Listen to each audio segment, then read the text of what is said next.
Student very good evening. I hope you are fine. Welcome to expert classes by Manju ma'am. Student मैं आप लोगों के लिए को करिकुलर का कोर्स लाई हूं जो कि ऑल ग्रेजुएशन यानी बीए, बीएससी, बीकॉम, बीबीए के फर्स्ट ईयर के सेकेंड सेमेस्टर में आप लोगों के लिए ऑब्जेक्टिव टाइप के क्वेश्चन स्टूडेंट पूछे जाएंगे। अभी तक आप लोगों का expert classes by Manju ma'am के द्वारा 17 चैप्टर कंप्लीट हो गया है और उसका प्रैक्टिस सेट भी आप लोगों को यूट्यूब पे सॉल्व करा दिया गया है स्टूडेंट।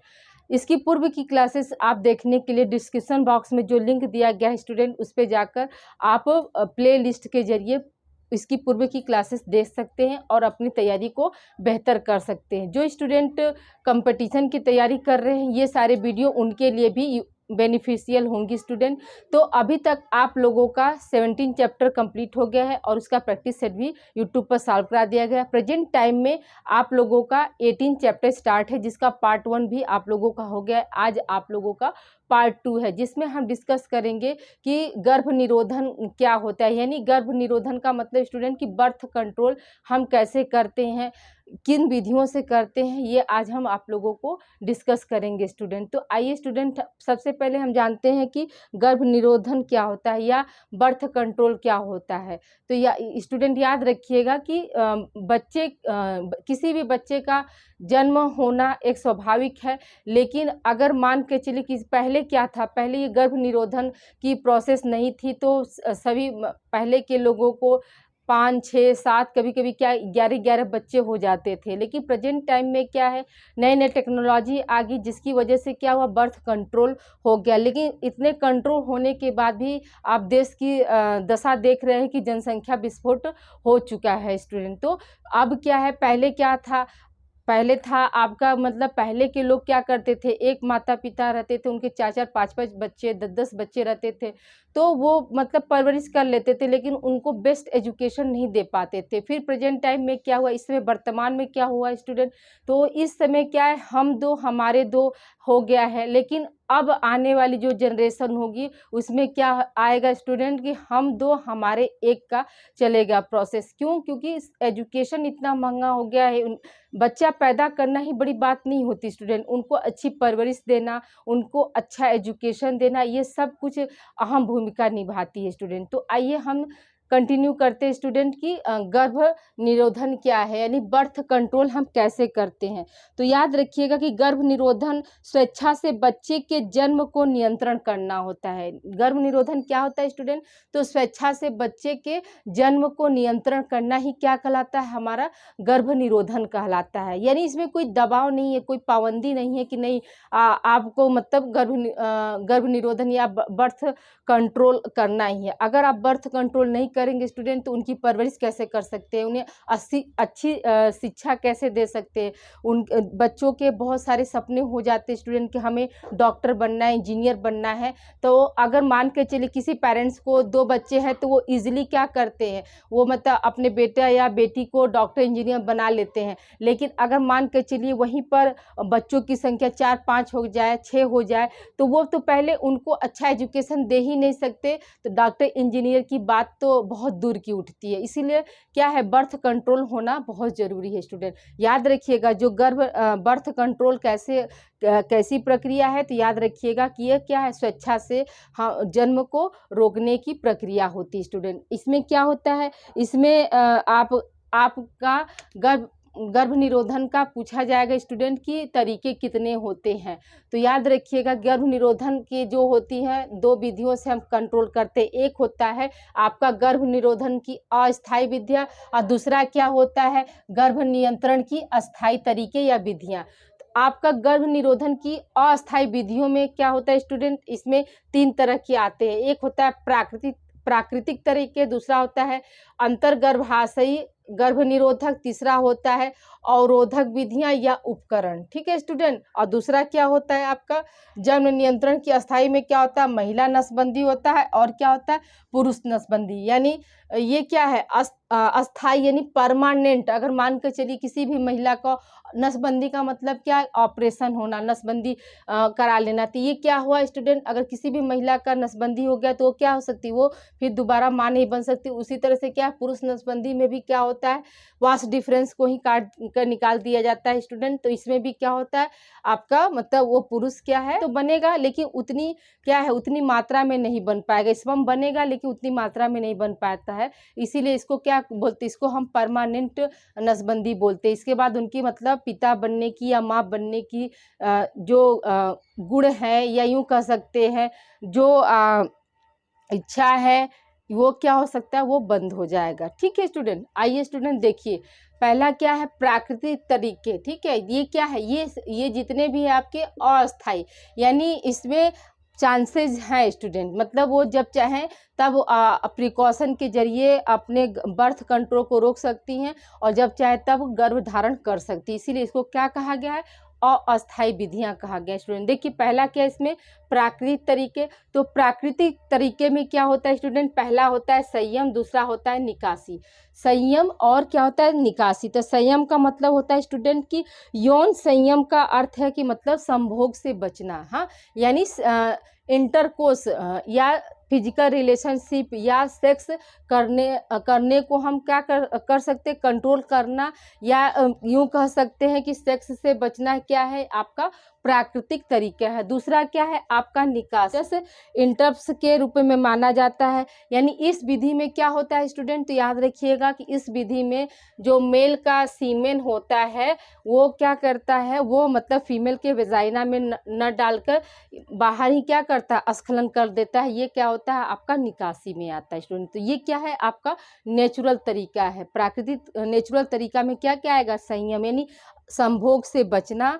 ठीक है, संयम का मतलब क्या है कि संभोग से बचना, या यूं कह सकते हैं कि ज़्यादा रिलेशनशिप नहीं करना। दूसरा क्या है, निकासी का मतलब क्या है कि निकासी का मतलब है स्टूडेंट की जो मेल का सीमेन है वो क्या है, मतलब फीमेल के योनि में प्रवेश नहीं करता है। वो क्या होता है, मेल क्या करते हैं, वो बाहर ही निष्कासन कर देते हैं या स्खलन कर देते हैं। इसी को हम क्या बोलते हैं, निकासी बोलते हैं। यह आपको समझ में आ गया होगा स्टूडेंट। अगला है आपका स्टूडेंट गर्भाशय गर्भ निरोधक। तो ये क्या होता है स्टूडेंट, तो याद रखिएगा कि इसमें आपके दो चीज आते हैं। एक तो होता है यूटेरिन कॉन्ट्रासेप्टिव, जिसको हम क्या बोलते हैं, IUD भी बोलते हैं स्टूडेंट, जिसको हम क्या बोलते हैं, IUD भी बोलते हैं। ये कितने साल के लिए होता है स्टूडेंट, तो याद रखिएगा कि ये 10 वर्ष के लिए होता है। या माँ जब कोई फीमेल माँ बनना चाहती है तो वो क्या कर सकती है, इस कॉपर टी को निकलवा कर भी वो माँ बन सकती है, लेकिन लगता कितने साल के लिए है, तो 10 वर्षों के लिए लगता है। ये क्या होता है स्टूडेंट, तो याद रखिएगा कि यह मतलब IUD एक छोटा सा उपकरण होता है, जो कैसा, इसका आकार कैसा होता है स्टूडेंट, टी के समान होता है, इसीलिए इसे कॉपर टी कहा गया है। ठीक है, और ये कितने साल के लिए लगता है स्टूडेंट, तो याद रखिएगा कि ये 10 साल के लिए। किस में लगता है स्टूडेंट, तो याद रखिएगा कि फीमेल में लगाया जाता है। ठीक है स्टूडेंट, फीमेल में क्या किया जाता है, इसको लगाया जाता है, जो कि क्या करता है, ये जो शुक्राणु होते हैं यानी जो स्पर्म होते हैं उनको क्या करता है, निष्क्रिय करने का कार्य करता है स्टूडेंट। ठीक है, आई होप ये पॉइंट आपको लोग को क्लियर हो गया होगा। दूसरा क्या है स्टूडेंट, इसमें हार्मोनल विधियां। तो हार्मोनल विधियों में क्या होता है, पहला हो जाएगा आपका इंजेक्शन, दूसरा इम्प्लांट, तीसरा हो जाएगा गर्भ निरोधक गोलियां, चौथा हो जाएगा गर्भ निरोध पैच, और पांचवा हो जाएगा योनि रिंग। तो इंजेक्शन में क्या होता है स्टूडेंट, याद रखिएगा कि गर्भ निरोधक इंजेक्शन या शॉट एक लंबे समय तक काम करने वाली रिसर्वर गर्भ निरोधक दवा होती है। ये क्या होता है, इसमें महिलाओं को मतलब इंजेक्शन जो दिया जाता है स्टूडेंट, महिलाओं को 3 महीने के लिए दिया जाता है। कहाँ पर देंगे इंजेक्शन स्टूडेंट, याद रखिएगा कि उनके हाथ पर या नितंब पर दिया जाता है, जो कि क्या करता है, प्रोजेस्टेरोन हार्मोन्स की सक्रियता को क्या करता है, कम करता है स्टूडेंट। ठीक है, इम्प्लांट क्या होता है, तो यह एक रॉड है जिसमें क्या होता है, जिसमें भरा प्रोजेस्टेरोन धीरे धीरे निकलता रहता है, जो गर्भधारण होने नहीं देता है। इम्प्लांट में क्या होता है, यह एक रॉड की तरह होता है, इसमें क्या होता है, प्रोजेस्टेरोन भरा रहता है, जो कि क्या होता है, एक साथ नहीं निकल के क्या होगा, धीरे धीरे धीरे निकलता है। ये भी आपका क्या है, आपका बर्थ कंट्रोल में अहम भूमिका निभाता है। नेक्स्ट क्या है स्टूडेंट, गर्भ निरोधक गोलियां। तो गर्भ निरोधक गोलियां तो हम सभी जानते हैं स्टूडेंट की, ये क्या है, ओरल लिया जाता है, माउथ ओरल लिया जाता है। ये कितनी होती है, 21 टैबलेट आती हैं स्टूडेंट, 21 दिन तक लिया जाता है गर्भ निरोधक गोलियां। फिर स्टूडेंट गर्भ निरोधक पैच, तो ये क्या करता है, तो यह पैच त्वचा पर पेट के निचले हिस्से, नितंब या ऊपरी शरीर लेकिन स्तनों को छोड़कर लगाया जाता है स्टूडेंट। यह सिंथेटिक एस्ट्रोजन तथा प्रोजेस्टेरॉन हार्मोन्स को रक्तस्राव में छोड़ता रहता है। ठीक है स्टूडेंट, ये क्या करता है, एस्ट्रोजन और प्रोजेस्टेरॉन हार्मोन्स को क्या करेगा, रक्तस्राव में छोड़ता रहता है। फिर क्या है आपका नेक्स्ट है स्टूडेंट आपका योनि रिंग। योनि रिंग क्या होता है स्टूडेंट, तो याद रखिएगा कि यह एक लचीली प्लास्टिक के गोल छल्ले के समान होती है जो 3 सप्ताह तक प्रोजेस्टेरॉन तथा एस्ट्रोजन की धीमी खुराक को छोड़ती है। और ये क्या करेगी, ये ओव्यूलेशन प्रोसेस को, यानी जो अंडोत्सर्जन हो रहा है उसको क्या करती है, यह रोकने का कार्य करती है स्टूडेंट। ठीक है, आई होप यहाँ तक आप लोगों को समझ में आ गया होगा। योनि रिंग क्या है, तो योनि रिंग में क्या होता है, ये प्लास्टिक की तरह एक छल्ला रुमा होती है और यह इसका कार्य क्या है स्टूडेंट, तो याद रखिएगा कि ये प्रोजेस्टेरॉन तथा एस्ट्रोजन हार्मोन्स को क्या करती है, धीरे धीरे छोड़ती है। और ये जो ओव्यूलेशन की जो प्रोसेस होती है, अंडोत्सर्जन की जो प्रोसेस होती है फीमेल में, उसको रोकने का कार्य करती है। अब देखिए स्टूडेंट, अवरोधक विधियां या उपकरण। तो इसमें क्या है स्टूडेंट, तो पुरुष कंडोम के द्वारा भी क्या करते हैं हम, गर्भ निरोधन का कार्य कर सकते हैं, या यूं कह सकते हैं कि बर्थ को कंट्रोल किया जा सकता है। महिला कंडोम भी आता है, इसके जरिए भी क्या कर सकते हैं हम, किसी भी फीमेल को प्रेग्नेंट होने से रोक सकते हैं। नेक्स्ट है आपका शुक्राणुनाशक। तो शुक्राणुनाशक जो होता है स्टूडेंट, यानी स्पर्म का नाश करने वाला। तो यह क्या होता है, तो यह झाग जैसा होता है, गोलियां होती हैं, क्रीम या जेली को हम क्या बोलते हैं, शुक्राणु नाशक बोलते हैं। इन्हें कैसे यूज करते हैं स्टूडेंट, याद रखिएगा कि इन्हें संभोग से तुरंत पहले योनि में रखा जाता है और शुक्राणु नाशक साधन पुरुष के शुक्राणुओं को महिला के गर्भाशय में प्रवेश करने से पहले ही क्या कर देगा, मार देता है स्टूडेंट। ठीक है, इसमें क्या होता है, शुक्राणुनाशक में क्या होगा, कोई भी मतलब क्रीम हो, जेली हो, ये क्या करते हैं, ये महिला की योनि में रखते हैं, जिससे क्या होता है, अगर मान के चलिए जैसे ही मतलब इंटरकोर्स हुआ तो मेल का सीमेन फीमेल के वेजाइना में प्रवेश किया, तो उसी समय क्या होता है, ये जितने भी जेली हैं आपके, क्रीम होते हैं, ये क्या करते हैं, उस स्पर्म को मार देते हैं स्टूडेंट। तो इससे भी क्या होगा, गर्भ नहीं ठहर सकता। फिर क्या है आपका स्पंज। तो स्पंज क्या होता है स्टूडेंट, याद रखिएगा कि ये भी मतलब आपका एक स्पंज होता है, जिसमें क्या होता है, योनि में गर्भ निरोधक स्पंज डाला जाता है। इसे गर्भाशय ग्रीवा के ऊपर रखा जाता है स्टूडेंट। और इसमें क्या होता है, इसमें जैसे ही मतलब शुक्राणु प्रवेश करते हैं, वो क्या करते हैं, अंडाणु को मतलब ओवा को मिलने से रोकते हैं। डायफ्राम क्या होता है स्टूडेंट, तो डायफ्राम विधि जो होती है वो क्या होती है, स्पंज के साथ ही किया जाता है, जिससे क्या हो, आपका शुक्राणु नष्ट हो जाए। ठीक है, अगला स्टूडेंट आपका सर्वाइकल कैप है। तो सर्वाइकल कैप क्या होता है स्टूडेंट, तो याद रखिएगा कि सर्वाइकल कैप एक थिम्बल के आकार का लेटेक्स रबड़ बैरियर डिवाइस है जो गर्भाशय की ग्रीवा के ऊपर फिट हो जाता है और शुक्राणु को गर्भाशय में प्रवेश करने से क्या करता है, रोकता है स्टूडेंट। ठीक है, आई होप ये आप लोगों को क्लियर हो गया होगा। दूसरा, अब आइए महिला नसबंदी क्या होता है और पुरुष नसबंदी क्या होता है।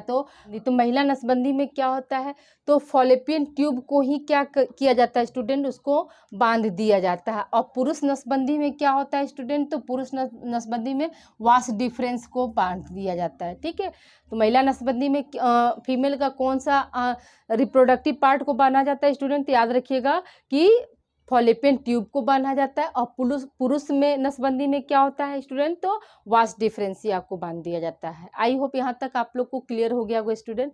तो इसे आप लोग राइट डाउन करिए। आज ये आप लोग का चैप्टर कंप्लीट हो गया। अब इसका हम प्रैक्टिस सेट करेंगे स्टूडेंट। ठीक है, तो नेक्स्ट क्लास में हम आप लोगों के लिए प्रैक्टिस सेट लाएंगे। ओके।